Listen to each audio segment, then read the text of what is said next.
Hello viewers, welcome to Banus easy பார். நம்ம இன்றைக்கி டேஸ்டியான இஞ்சி புளி ரெசிபி எப்படின்னு பார்க்கலாம். கடாயில் கொஞ்சமாக எண்ணெய் சேர்த்து அரிசி, வெந்தயம், பச்சரிசி தான் சேர்க்குறோம். ஒரு துண்டு பெருங்காயம் சேர்த்து வதக்கி விட்டுருங்க. நல்லா வதங்கட்டும். அரிசியெல்லாம் நல்லா பொரிஞ்சு வரணும். அது வேறு அரிசி சேர்க்குறதுனால நல்ல திக்னஸ் கிடைக்கும். அதுக்குத்தான் அந்த பச்சரிசி சேர்க்குறோம். ஒரே ஒரு ஸ்பூன் சேர்த்துனா போதும்.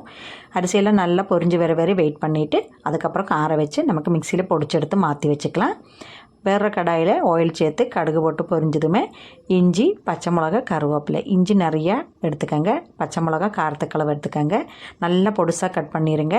இந்த எண்ணெயிலேயே இதெல்லாம் நல்லா ஃப்ரை ஆகணும். இஞ்சியெல்லாம் நல்லா ஃப்ரை ஆகிற வரை வெயிட் பண்ணுங்கள். நல்லா பொரிஞ்சு வரணும். அதுக்கப்புறம் அதுக்கு காஞ்ச மிளகா 2-3 சேர்த்துக்கோங்க. அதுவும் சேர்த்து நல்லா வதக்கி விட்டுருங்க. நல்லா வதங்கினதுக்கப்புறம் உங்களுக்கு எவ்வளோ இஞ்சி புளிக்கு தேவையோ அந்த அளவுக்கு புளி எடுத்துக்கோங்க. பழைய புளியாக இருந்துச்சுன்னா நல்ல கலராக இருக்கும். அதையும் சேர்த்துக்கலாம். புளி கரைசலும் சேர்த்து நல்லா கொதிக்க விடும்போது தேவையான அளவுக்கு மஞ்சத்தூள், உப்பு, மிளகாத்தூள் 3 சேர்த்துக்கோங்க. இதெல்லாம் சேர்த்து பச்சை வாசனை போகிற வரை நல்லா கொதிக்கட்டும். நல்லா கொதிச்சதுக்கப்புறம் நம்ம பொடிச்சு வச்சுருக்க அந்த அரிசி பொடியை சேர்த்துக்கலாம். அப்போ நல்லா திக்காயிரும். நல்லா பாருங்கள், திக்காயிருச்சு.